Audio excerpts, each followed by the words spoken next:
Welcome to the Dr. Ashley Show. I'm Dr. Ashley, and today I'm really excited to share this episode with you where I talk with expert Dr. Aimie Apigian on the topic of stored trauma and how it affects the body, how it affects your wellness, your health, your autoimmunity, your weight.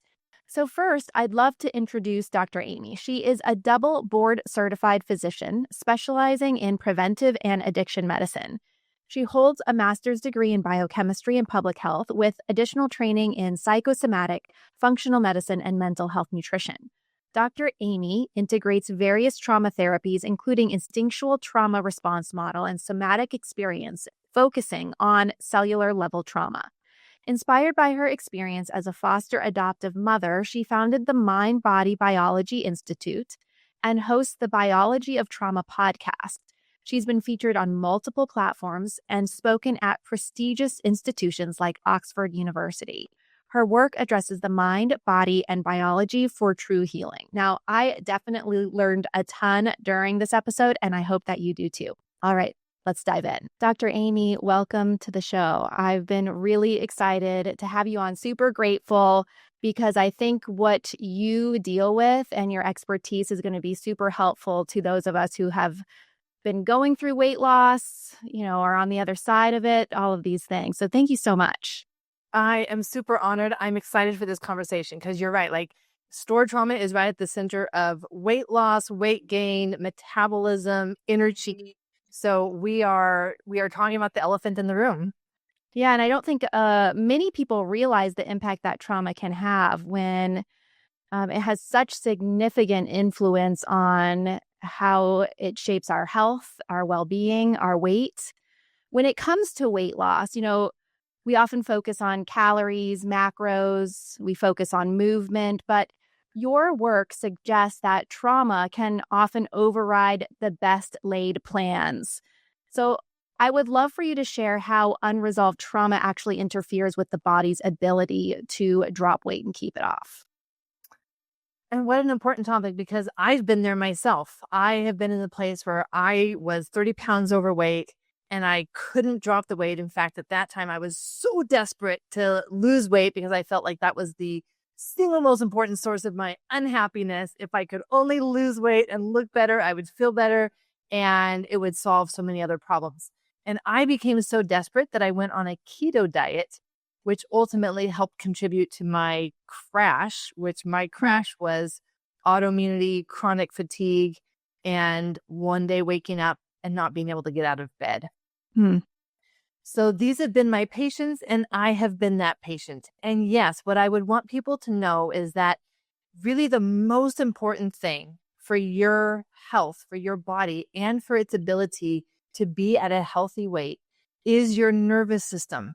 Your nervous system is what decides which state you are in any given moment. There are 3 different states. I refer to them more like operating states. So you can be in this operating state or you can be in this operating state, a calm, alive one or a survival operating state. And the difference between those two is going to determine whether you can lose weight or not, whether you have healthy metabolism or not. And all of the willpower in the world will not overcome a nervous system stuck in survival mode. Yeah, I say that all the willpower in the world will not overcome when we carry this significant belly fat, this visceral fat, because it secretes hormones that wreck our metabolism, that slow our metabolism. But I do think that this belly fat is triggered and plays into an unwell nervous system. So the two go hand in hand. If we have an unwell nervous system, we're in the threat, survival kind of mindset and body, then it's going to attribute to accumulating more of this belly fat. Then we have more belly fat. We have all of these hormones that keep us hungry and don't let us drop the weight. So it's all in alignment. Well, I hear people say all the time, I know what to do. I just can't seem to do it. Like, I've got everything in my life seems to be on track except for my weight. I just can't figure this out. I would love for you to share from your perspective how trauma can affect even the brain's ability to make decisions around food and health habits. What a great topic to go into, because as we understand the nervous system, we see that it drives all decisions, all decisions. Now, when I say nervous system, I need to differentiate between the central nervous system or the brain and this subconscious autonomic nervous system. That's what runs our body. It's what keeps our heart beating, our lungs breathing, our kidneys filtering the blood to make urine. It's what makes everything work automatically. So that's why it's called the autonomic nervous system. And it is what's driving our decisions. And so just like you were saying before, there's this feedback cycle between a nervous system being stuck in survival mode, creating all kinds of problems. And we're going to go into that, all kinds of problems. One being the decisions that we're making, but also just the biology. And that biology then feeds back and creates even more dysregulation or imbalance in the nervous system, and actually creates signals of danger. So all of that belly fat that you were just talking about, it actually creates signals of danger. So many people think that their source of stress is always outside of them. This person is stressing them out. This situation is stressing them out, when actually the bigger stress is their own biology. So we take this nervous system then that is designed to keep us alive. Mm-hmm. And if its sole job is to keep us alive, it is going to force us to do certain things that will help promote our survival. And that is when we can have a logical thought that I should eat this salad for dinner. This is the healthy choice. I should eat this salad for dinner. But our nervous system says, well, you're experiencing loneliness and grief, and I am running out of energy because my mitochondria are compromised, which means that I need fast sugar now. So I don't care what you want, brain. We are going to go for the Skittles. We are going to go for the fast energy that the nervous system is saying, I need this to survive. And that survival drive is always stronger than our logic and willpower. So that even if someone is sweating bullets to be like, no, I will eat this salad for dinner, they will find themselves being driven by a nervous system that says, that's fine if we're not needing to run from the tiger right now, but we have a tiger chasing us right now. So I am going to force you to do what I feel is necessary for our survival. And yes, that actually does mean eating those Skittles, the chocolate, the brownies, the whatever it is, because it's come down to something about survival. Isn't that crazy to think about, that eating something would come down to a matter of survival for my nervous system?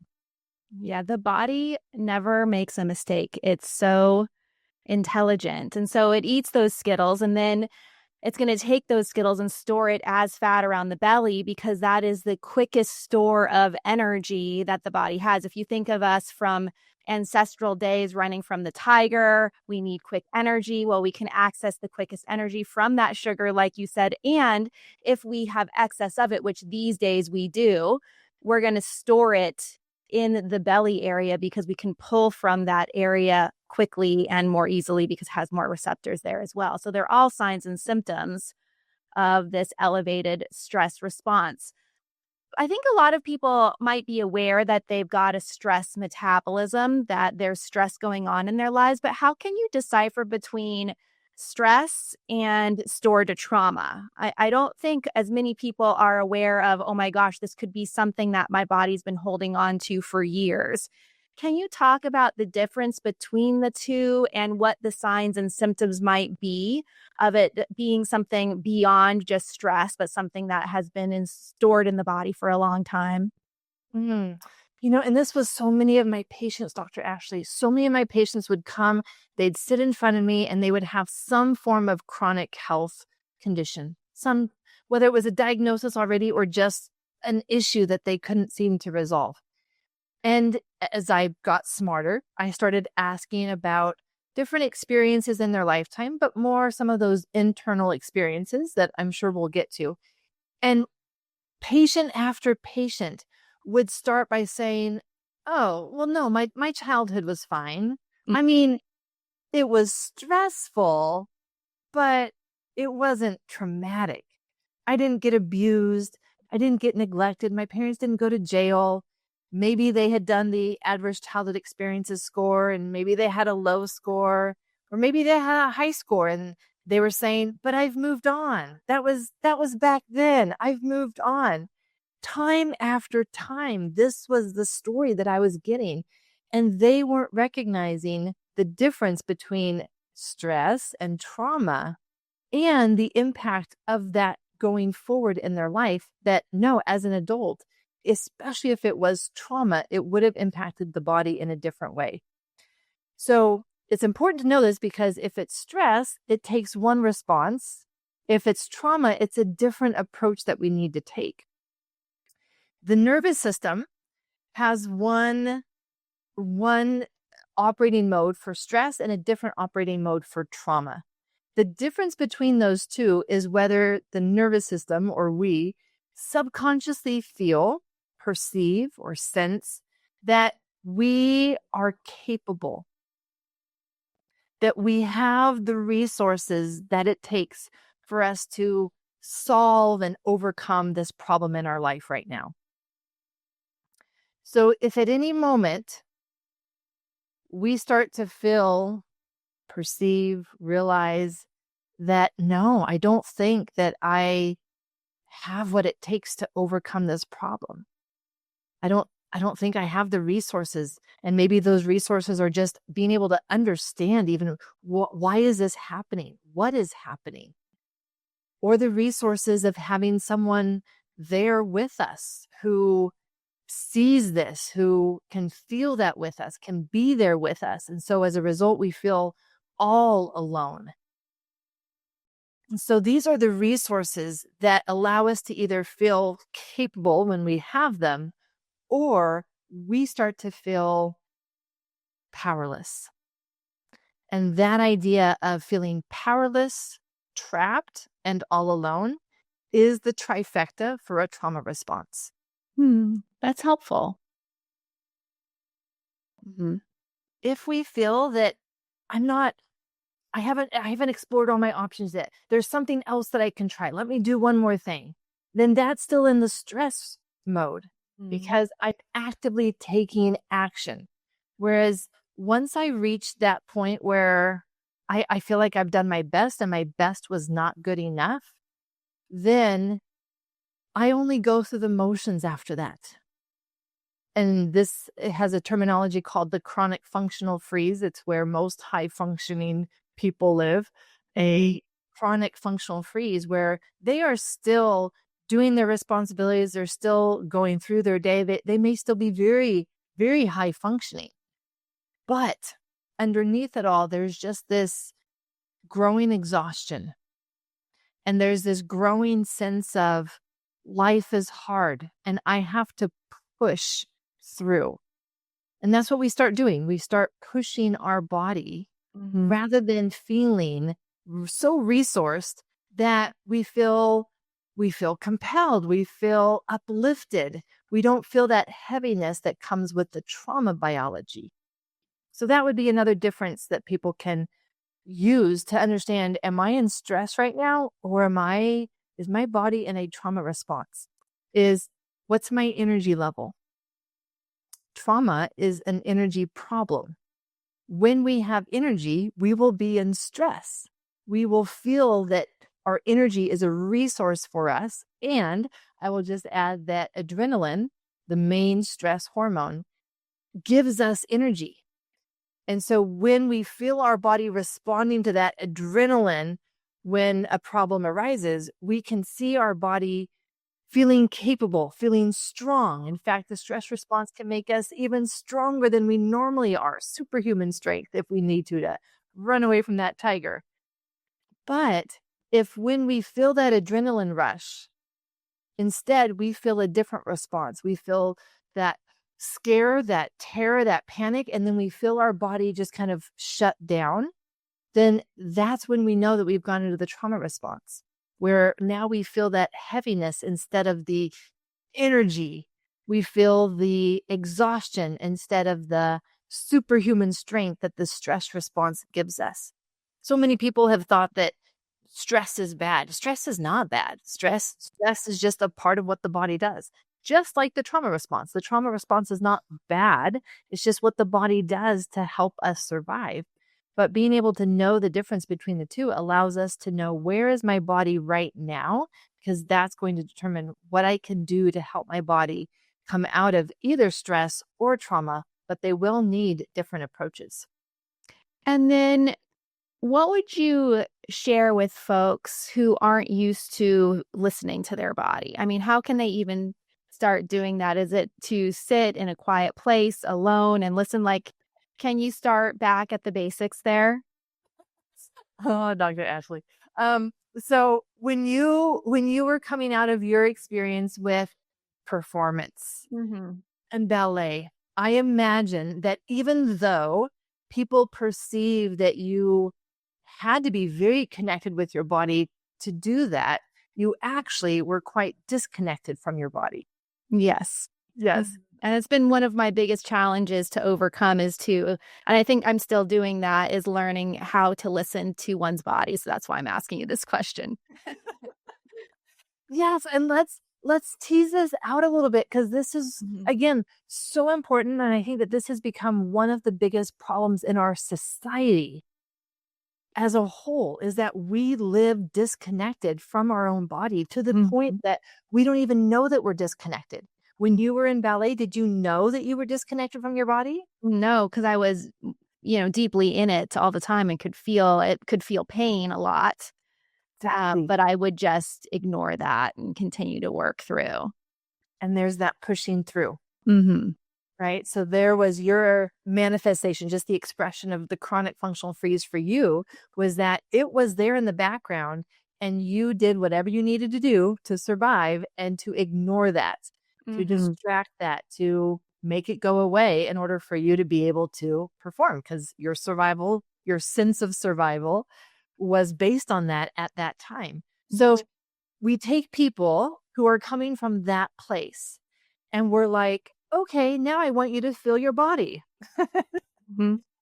And it is so different that this is where I see many people give up on it, because they're told, start meditating. But meditating is so different from how they have been living that it's too big of a change. It's too big of a jump. It's so uncomfortable because it's too big of a change. Part of my background has been in addiction medicine, so helping people detox off of substances. This is the same thing, actually, where the nervous system has become familiar. It's become accustomed. It's adapted. So it's become dependent on a certain way of living. This is the beauty of the nervous system. In fact, it's what will help us on the healing journey. It's called neuroplasticity. And whatever is our normal and our default, the nervous system adapts to that to just make that easier for us. So whatever we've been doing, our nervous system has said, well, this is my environment, so I will adapt to this. I will get used to living disconnected from my body. So then we come along and we say, no, now I want you to connect. It's like a shock. And it's too big of a change. That same thing would happen for people who would try to get off of their substances cold turkey. It's awful because it's so different. And so what I've learned is that the nervous system, the principles of the nervous system, are that we've got to do it in baby steps. Yeah, I wanted to say just steps, and then my mouth was like, no, it needs baby steps.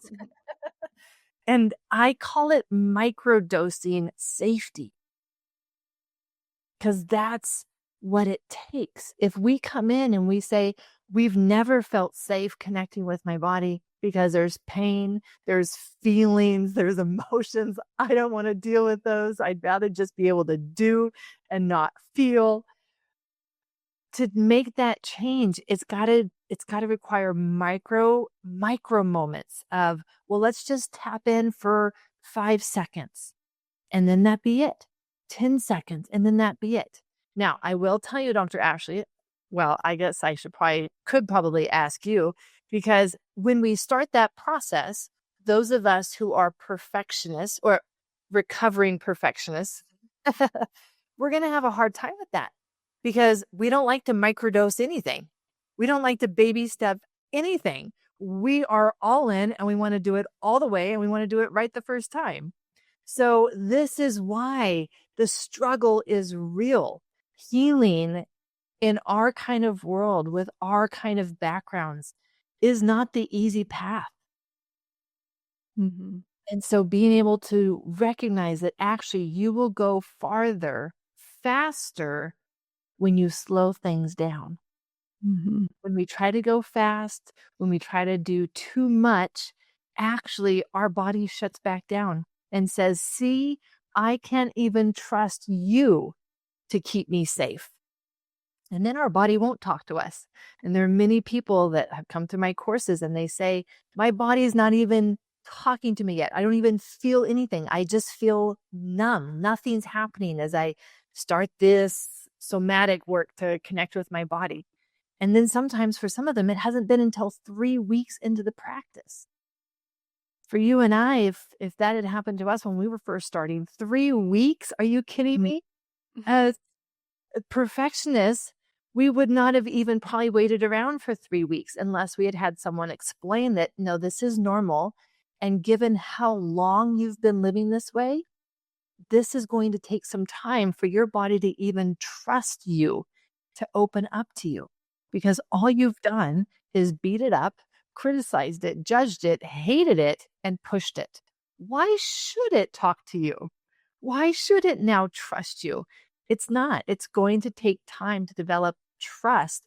And then that becomes a beautiful friendship that a person can have with their body, where now they actually can live their day staying connected with their body and being able to support their body rather than push their body. So if someone's listening to this and has a hard time hearing their body speak to them, start in micro doses of 5-10 seconds of just sitting with yourself and being quiet. Is that what that looks like? Where I start some people is actually not even the stillness because that's too hard. Mm-hmm. When you've never been still, stillness is deafening.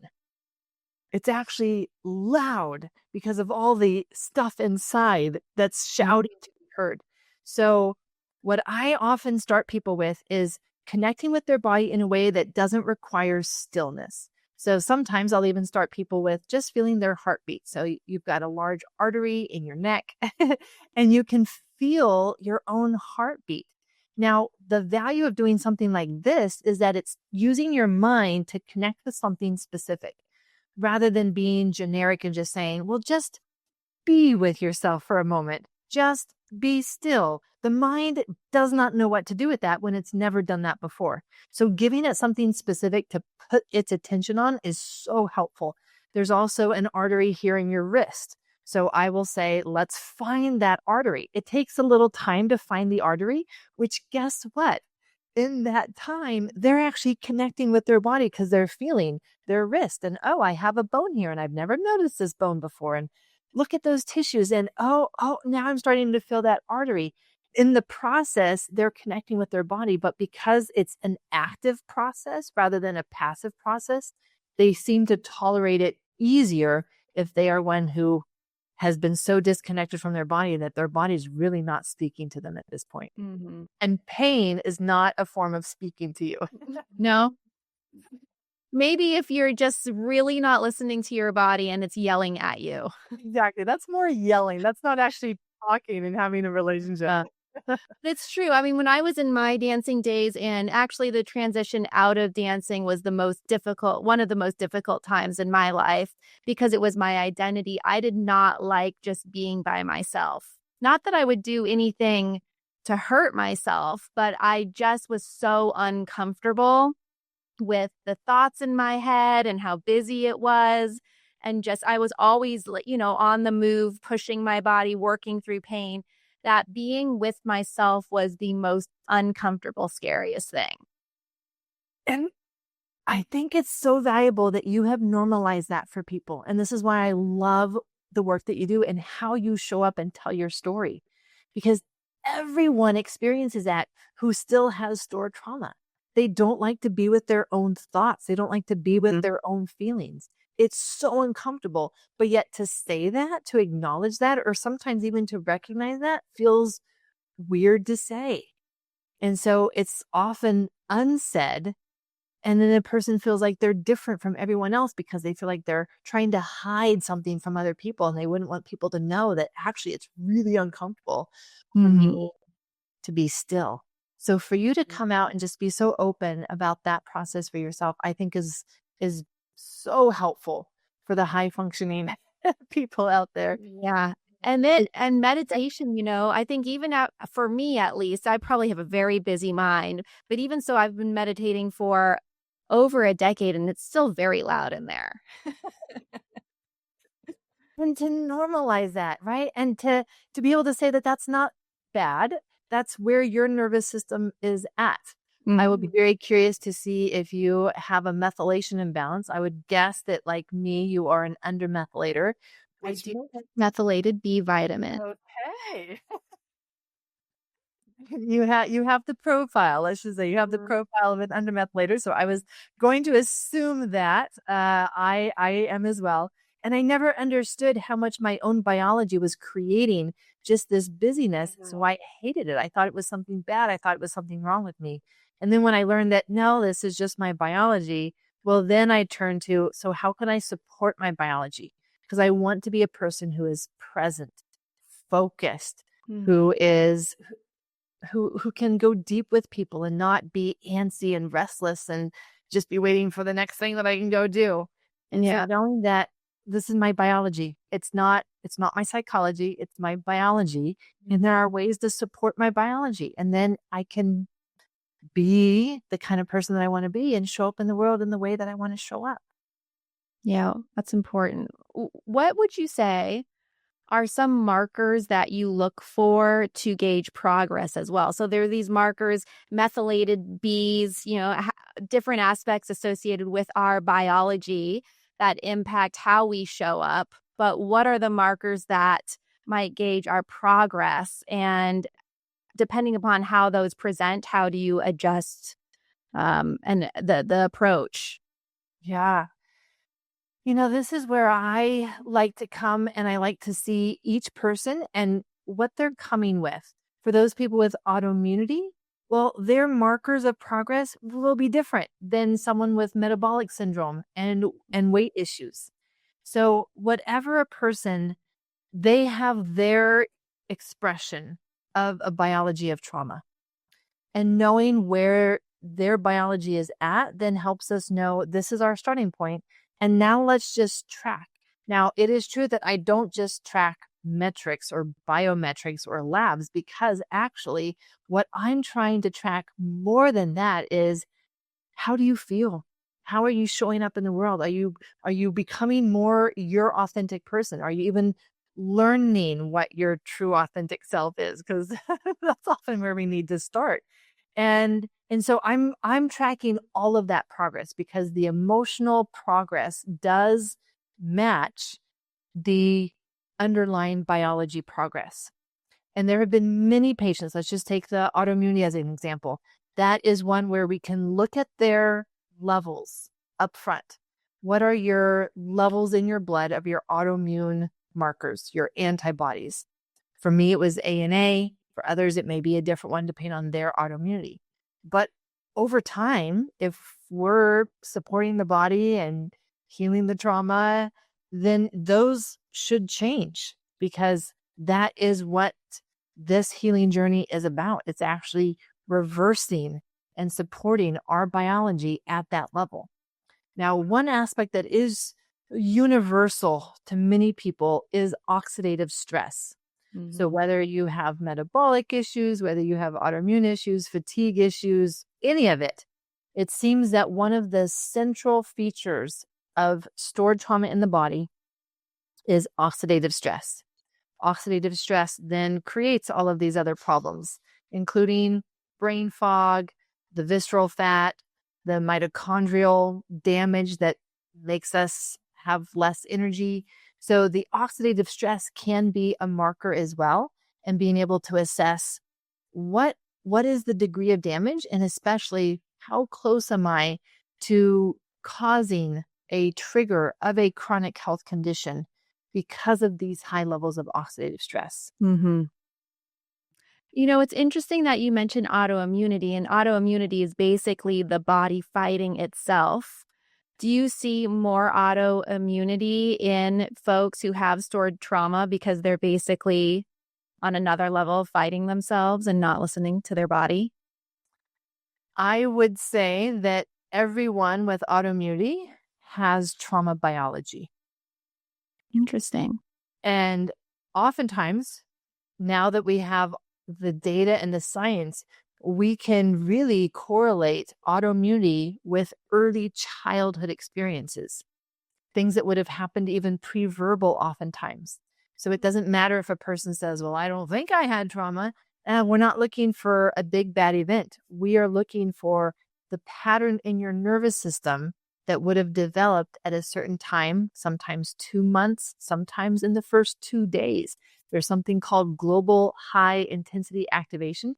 It's where very early in your life, in the first month of life, you would have experienced such high panic about surviving that it formed a pattern of that overwhelm in your nervous system. That seems to be correlated with autoimmunity. You will never have a memory of your first month of life to know if that was you, but we can see these patterns in the nervous system, which really help us. So for everyone with autoimmunity, I always take them at some point back to do attachment work, neurodevelopment work, because that's been a critical piece for everyone. There's other work to do too, but that autoimmune attachment connection has been fascinating, and always has there been an association. That's so interesting.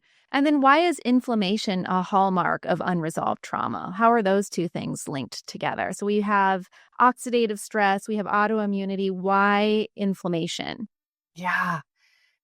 The essence of it is that fear creates inflammation. Hmm. Fear creates inflammation. So now that your audience understands that, let me go one step deeper. It's not just any fear, because we've already talked about the difference between stress and trauma. Mm-hmm. In stress, we could say that, well, I have fear. Yes, and I would say that most people who are stressed would use words like, I'm anxious, I'm Mm-hmm. scared, not I'm in fear. Fear seems to take it to a new level.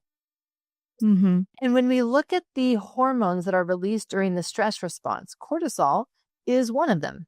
Now, adrenaline is the first one. Then cortisol comes on in about 15 minutes, peaks about 20 minutes.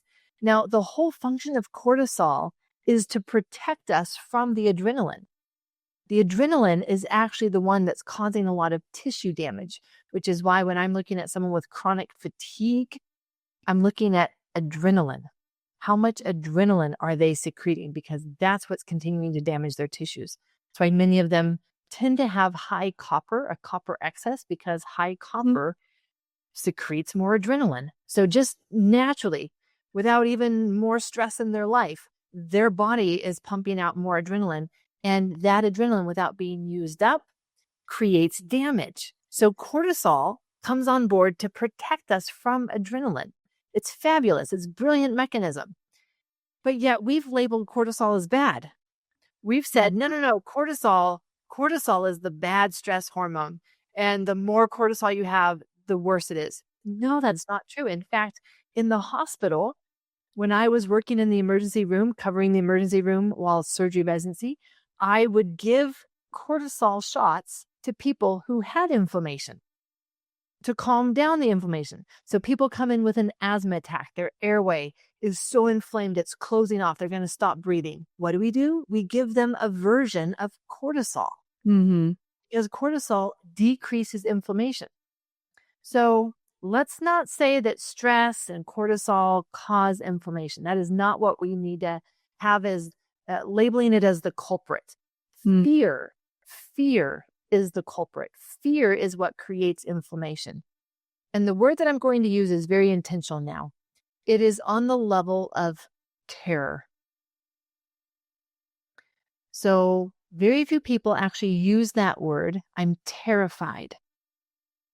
But that's often what I'm asking my patients and my course members is, when in your life do you remember feeling terrified?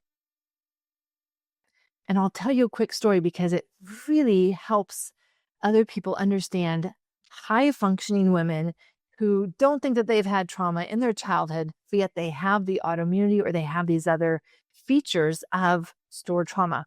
Okay. Kelsey was one, and she came and she had autoimmunity. She had developed Hashimoto's when she went off to college in her 20s. As I was talking with her, came out that she had a mother who was an alcoholic. She was the oldest, and she had a younger brother, and she just became the adult, honestly. She became the one who kept everyone safe. And there was one particular evening that she remembers being in the car with her mom, and they got into an accident. It was terrifying for Kelsey to be in a home with a mother who sometimes was really warm and really loving, other times was loud and alcoholic, and she couldn't predict, what am I going to come home to? She couldn't keep herself safe. She couldn't keep her brother safe, though she kept desperately trying. For her at that age, that was terrifying. That wasn't just anxiety. That wasn't just stress. That was her body in a trauma response from that level of fear. And that is then what contributed to her autoimmunity. So it's fear. It's trauma biology that creates inflammation.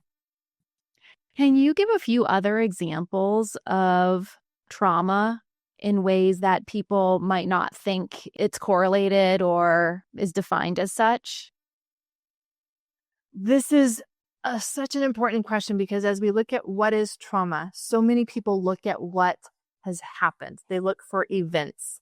They look for the big bad events. They look at what was something that scared me so bad.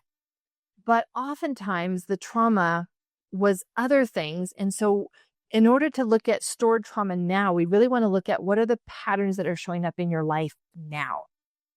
And so that's where it can be really helpful to look for people-pleasing patterns, perfectionism patterns, the pattern of pushing through, this pattern of feeling exhausted and depleted, this pattern of dysregulation, meaning my responses to people and problems sometimes are bigger than what they need to be. Sometimes they're less than what they should be. They're either overreactive or underreactive. That's a dysregulated nervous system.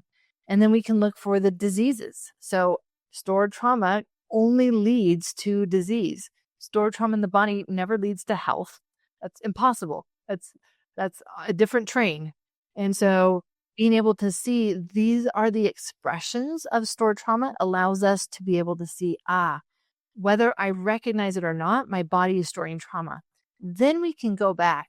And that's when it's sometimes easier for people to think through of not when did something bad happen, but when in your life did you feel alone, terrified? When in your life did you feel that you couldn't make something bad stop? You felt that there was something wrong and you didn't have the power to stop it. You just had to watch to see what would play out. Those are the inner experiences of trauma.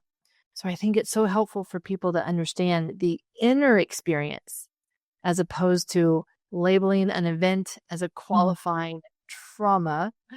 Let's look at the inner event because that inner experience is the same, whether it's a car accident, whether it's an alcoholic mother, whether it's the high performance that sometimes comes from our family, sometimes comes from us.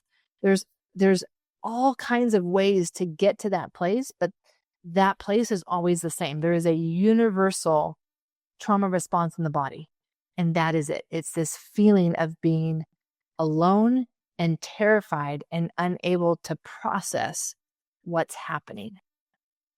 Dr. Aimie, is it true that we can store up to 5 generations worth of trauma in our body? I've heard that. And then I think, oh my gosh, we're all screwed. We're all screwed. Yeah, there's this idea of generational trauma. Where do we put that into the picture? Because now we're not just looking at our own stuff. We're looking at, my goodness, possibly 5 generations back. As I look at my family history, I see lots of trauma. I'm assuming the same for your family. Mm-hmm. So for me, it's very much actually circling back to how you kind of started with this podcast, talking about how the visceral fat creates imbalance in the nervous system and actually drives survival biology. And that's the same of the generational trauma. There are many ways in which generational trauma is passed down. Some of it is in our biology. Some of it is that oxidative stress that damages the DNA, and that's what's getting passed down. But it's also the beliefs that we hold about ourselves.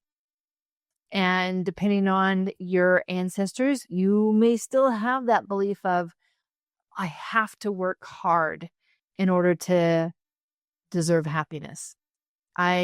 There's all kinds of beliefs that can come from our ancestral experiences. Mm-hmm. Being able to look at those and see, have I taken those on as my own? Or are those something else that I want to reevaluate? And I'll use the word renegotiate. Things have changed. I'm not them. This is a different era. And being able to do some of that renegotiation of beliefs that we can pass on. But there's also the pattern of responses. And to see how as children, we absorb so much. We absorb how our parents respond to problems and how they respond to stress and how they deal with conflict. We absorb it all. Mm-hmm. And even if we don't want to repeat it, oftentimes when we become a parent, we find the same words leaving our mouth that we had promised would never be repeated because that was what they had said. And yet we find that our body, our nervous system, we have adapted without even realizing it. And so those are some of the threads that we get to loosen as well, is what are the patterns of living, responding, dealing with conflict, loss, grief that I now want to untether myself from. So it's going to be actually all the levels that I talk about in my book, which is the mind level, those beliefs, the body level, and actually renegotiating different experiences. I know some people who've had experiences where they have felt suffocated and don't know why, only to find that their grandmother experienced a drown or, some other element. And that's still stored in that, if you want to call it the energy field, it's still there. And we can resolve that. I don't feel that we need to go looking for it, but when it presents itself to us, because our body presents the next layer that it wants to be healed, then we get to work through that. And then the biology level as well will be important, especially with that oxidative stress. So we can indeed break the cycles and break the patterns. I have so much hope when it comes to trauma. I have so much hope. I have not seen anything not be able to be repaired. Mm-hmm. It is incredible what the body can do when given what it needs. I have a question on the behavioral and emotional eating side of things. So I find, me as well, my husband as well, that a lot of us use food for comfort or distraction. And I would just love your perspective when looking at the biology of trauma. What's actually happening in the body when we eat to soothe ourselves? And my goal is for a listener to be like, okay, I totally use food to cope or as a distraction. And oh my gosh, having an awareness around what might be triggering it. And the first thing you would suggest for them to break that pattern. Okay. Yeah, this is great. So where my mind goes is I think we've all seen the moment where we're watching TV or a show or an interview and they ask an uncomfortable question. And what does the other person do before answering? They drink. They've got a glass of water. They take that glass of water, they drink water, and we're all just waiting for them to answer this uncomfortable question. This idea that the just swallowing, whether it's food or a drink, just that swallowing actually calms us down. It soothes us. And that's because of our anatomy. We have kind of been hearing more about the vagus nerve. It's been getting some more attention in the news. And the vagus nerve is the nerve that holds trauma, but also holds our sense of safety. And so it is one where it can be activated in a way that brings a sense of soothing. Now, it can also be misused, and we'll go into that in a moment. And so this idea that if I'm uncomfortable, I'm going to grab my drink and I'm just going to take a moment. I'm going to have a drink. Those are times when now people will know, oh, they're using their vagus nerve in order to soothe and kind of reduce that level of discomfort so that they can answer the question, so that they can calm their mind, slow down their thoughts that just raced with that uncomfortable question. So the vagus nerve runs right behind our esophagus, and it goes down into our stomach and then spreads out over into our intestines. So the vagus nerve is intimately connected with the nervous system and in our gut. It's what drives it. And so this is how our gut will either also be in healthy mode or in survival mode. And so to recognize that unconsciously, our mind knows that when I get uncomfortable, I can grab something to eat. I can grab something to drink. And just the swallowing is often all it needs for that first relief of, okay, things feel a little more manageable. Now, it's also true that as our stomach expands when we have food or a drink in it, that's also activating the vagus nerve because all of those branches all are surrounding the stomach. So any movement of our stomach as it expands or contracts is going to activate our vagus nerve. So that can be another way in which our body is just helping soothe us by activating that vagus nerve when we eat or drink something. Mm-hmm. And it's also, what do you grab? Mm-hmm. When you are lonely, when you are sad, when you're feeling the shame that you didn't do it well enough or they may not like you, you don't reach for carrots. You don't, darn it. Or a hard-boiled egg. Or the hard-boiled egg.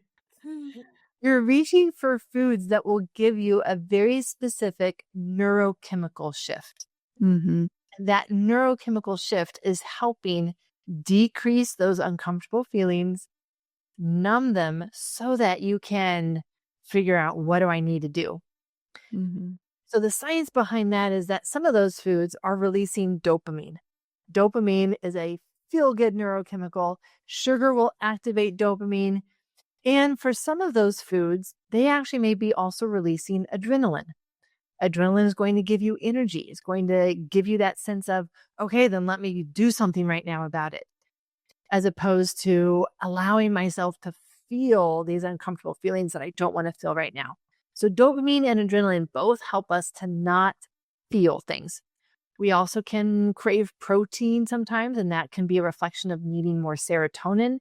When we have low serotonin activity, sometimes that's part of being an undermethylator, we can just feel like life is harder.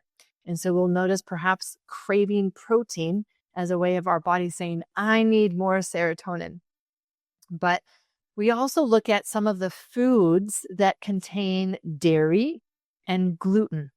So a common food for me to grab to before I did this work was the brownies. And when I look back and see, oh my goodness, brownies had the chocolate, it had the gluten, and it had the dairy. Mm-hmm. And gluten and dairy, the proteins, their proteins bind our opiate receptors in our body. Opiate receptors are those pain killers. So we are literally using dairy and gluten as painkillers, not physical painkillers, emotional painkillers. Now, of course, those emotions are not going anywhere, right? You know that. They're just getting numbed. They're just getting stuffed. But for a person who is not wanting to feel those things, feels that they need to stay in doing mode in order to be okay in life, then they might find themselves reaching for those kinds of foods that will help them numb their emotions to be able to keep going.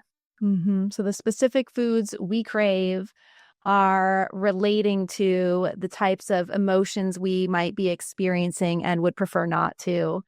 And it sounds like going for some water, maybe some bubbly water in those episodes, some tea could help just in stretching the stomach and impacting the vagus nerve and getting that swallowing reflex to calm us.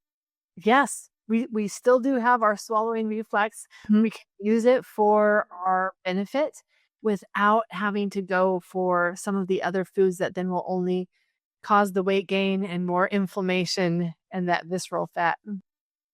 So if someone's in a weight loss journey and they're experiencing a block, the way to tell if it's normal resistance or maybe a trauma-driven block is by the emotions that we're feeling. If we trend more toward powerlessness and more toward fear, then it's usually indicative more of a trauma block. Is that right? Yeah, this is true. And, just even looking at what is the person's beliefs about themselves and their weight. They're doing this because they hate themselves. Well, I'm sorry to tell you, but your nervous system is not in the place that will help you lose weight. Your nervous system is in the mode that wants to hold on to the weight because it's in fear. And fear means, no, I'm not going to let go of anything. Fear means I'm going to hold on. I'm going to hold on to anything and everything because it's better to have something unhealthy than to have nothing at all. So even just the reasons and the motivations for losing weight are something that we can explore as possible contributors to one's nervous system actually keeping them stuck in their weight gain. Yeah, I always say that weight loss is a process of letting go of the fat weight that no longer serves us and all the emotions that are tied to it. And I think a lot of people don't realize that you can't just drop the weight without the mindset and the emotions to go with it. Unfortunately, there's no way out but through when it comes to this kind of stuff. Yeah, as you say that, it reminds me of what Dr. Vincent Folletti told me as he was telling me stories about his patients from his weight loss clinic that ended up being the first patients in his adverse childhood experiences study. And he commented on how we had all been focusing and they had been focusing on how their weight was the problem. Yeah. And yet what actually they told him was that I'm coming to learn that my weight has been the solution for managing the painful emotions I haven't wanted to feel. They didn't know that until they started to try weight. Yeah. Dr. Aimie, I learned so much. I've really enjoyed speaking with you, and I can't wait to share this episode with everyone. Where can folks learn more? I believe you have a book coming out. Will you share a little bit about that? Yes, the book is The Biology of Trauma, and the forward is by Gabor Mate for those who are trauma and the body fans. And this is a book on how the body experiences trauma, why it holds on, and then what to do about it. And so it is coming out. I'm so excited to release this into the world. And people can find me and the book on thebiologyoftrauma.com. Awesome. Dr. Aimie, when that book is about to be released, which I think is shortly, let me know and I will share it with everyone. I will. Thank you. And again, just thank you so much for how you show up in the world and what you do. I am just deeply honored and respect you so much. Oh my gosh, my pleasure. Thank you so much for coming on the show. All right, you guys, I hope that you enjoyed this episode as much as I enjoyed recording it. I thought there was so much valuable information, lots of great takeaways. I hope you feel the same. Now, if you are listening to this on a podcast platform, please leave a review. I read them and they truly do help to impact more people in a positive way. If you are watching this on YouTube, please drop your thoughts, your comments, any awakenings that you may have had through this episode in the comment section below so that I can read them. Now, remember, you've got to step up to make the change. Lead with your heart, train your mind, and do not negotiate with your body. I'll see you in the next episode.